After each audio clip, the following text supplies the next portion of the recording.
दोस्तों, स्वागत है आपका आज के मज़ेदार और मोटिवेशनल पॉडकास्ट में। Commentary on chapter 18। आज की राइड थोड़ी शॉकिंग भी होगी, थोड़ी फनी भी और पूरी नॉलेज वाली। तो सीट बेल्ट कस लो भाई, मज़ा आने वाला है।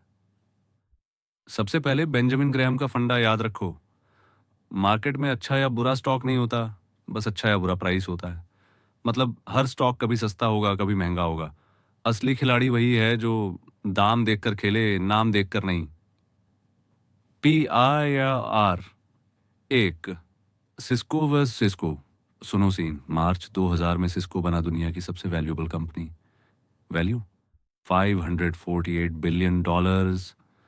10 साल पहले पब्लिक हुआ था और जिसने शुरू में इन्वेस्ट किया उसको मिला रिटर्न 1,03,697%। लोग बोले इंटरनेट फ्यूचर हॉट स्टॉक भाई, अब तो घर गिरवी रख के खरीद लें। दूसरी तरफ था सिस्को, खाना सप्लाई करने वाली कंपनी। रेवेन्यू ज्यादा, प्रॉफिट स्टेडी, डिविडेंड भी देती थी। लेकिन लोग बोले अरे ये तो स्कूल का खाना, अस्पताल की दाल, बोरिंग कंपनी, छोड़ो। अब सच देखो, सिस्को के प्रॉफिट का बड़ा हिस्सा टैक्स बेनिफिट्स और इन्वेस्टमेंट से आ रहा था, ग्रोथ ज्यादातर एक्विजिशन से, डिविडेंड जीरो। सिस्को स्टेडी कम ग्लैमर वाला लेकिन फंडामेंटल स्ट्रॉन्ग। रिजल्ट, सिस्को का स्टॉक 2 साल में 75% गिर गया। सिस्को ने उसी समय 56% प्रॉफिट दिया। मॉरल, हवा में उड़े स्टॉक रिस्की होते हैं, बोरिंग दिखने वाले अक्सर स्टेडी विनर्स होते हैं। PER 2, याहू वर्स यम। 1999 में याहू का स्टॉक रॉकेट की स्पीड से भागा। एक महीने में डबल। PE ratio 3264। क्यों? S&P 500 में इंक्लूजन की वजह से सबको खरीदना पड़ा। डिमांड बढ़ी, प्राइस उड़ा। इन्वेस्टर्स बोले बस भाई याहू में पैसा डालो, फ्यूचर यही है। दूसरी तरफ यम, KFC, Pizza Hut, Taco Bell. Revenue 8 billion, profit steady. लेकिन मार्केट वैल्यू याहू के मुकाबले सिर्फ एक 19वां था। मतलब पूरा KFC plus Pizza Hut plus Taco Bell बराबर याहू के आगे मिट्टी। लेकिन कुछ साल बाद रियलिटी सामने आई। याहू गिर गया 92%, यम स्टेडी चढ़ा 25%। लेसन, मार्केट शॉर्ट टर्म में वोटिंग मशीन है, लॉन्ग टर्म में वेइंग मशीन। पॉपुलैरिटी नहीं, अर्निंग्स मैटर करती हैं। पेयर 3, कॉमर्स वन बनाम कैपिटल। वन कॉमर्स वन छोटी कंपनी, लॉस में, लेकिन स्टॉक 900% ऊपर। CEO बोले मार्केट बड़ा है, डिमांड जबरदस्त है। एनालिस्ट बोले फ्यूचर ब्राइट। अरे भाई प्रॉफिट कहाँ है? दूसरी तरफ capital one, credit card company, assets $12 अरब, प्रॉफिट स्टेडी लेकिन मार्केट में ठंडी। रिजल्ट, कॉमर्स वन लगभग शून्य हो गया, 99.7% डाउन। कैपिटल वन ने 2 अरब कमाया। लेसन, एनालिस्ट की हवा पे मत उड़ो, बैलेंस शीट देखो। पेयर 4, पाम वस 3 कॉम। पाल्म IPO, एक दिन में 272% रिटर्न।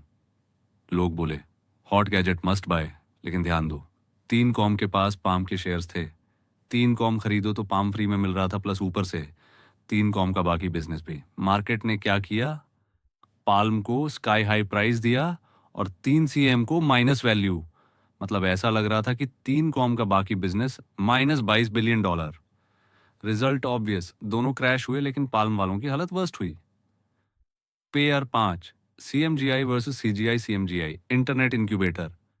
स्टॉक ऊपर गया, वो और कंपनीज खरीदी, फिर और ऊपर गया, एकदम merry go round. Profit zero, losses huge. CGI boring insurance company, profit steady, dividend भी देती थी। यह रिजल्ट, CMGI ऑलमोस्ट 99% गिरा, CGI स्टेडी बढ़ा। लेसन, शाइनी चीजें हमेशा गोल्ड नहीं होती।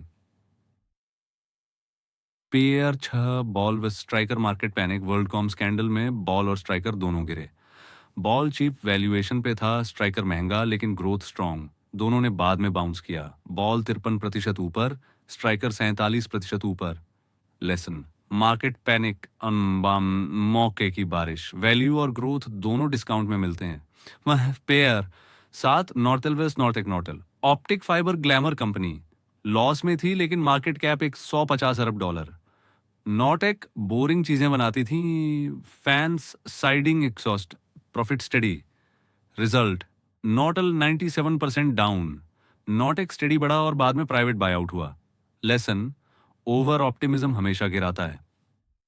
PAR 8। Red Hat versus Brown शू।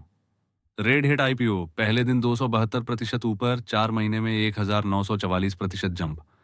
Revenue peanuts, loss heavy. Brown Shoe, पुरानी शू कंपनी, प्रॉफिट स्टेडी लेकिन मार्केट ने इग्नोर कर दिया। Result, Red Hat crash, Brown Shoe steady profits. Lesson, fashionable stocks जल्दी फेड हो जाते हैं, बोरिंग विनर्स टिकते हैं। फाइनल मैसेज दोस्तों, ग्रैम ने सही बोला था।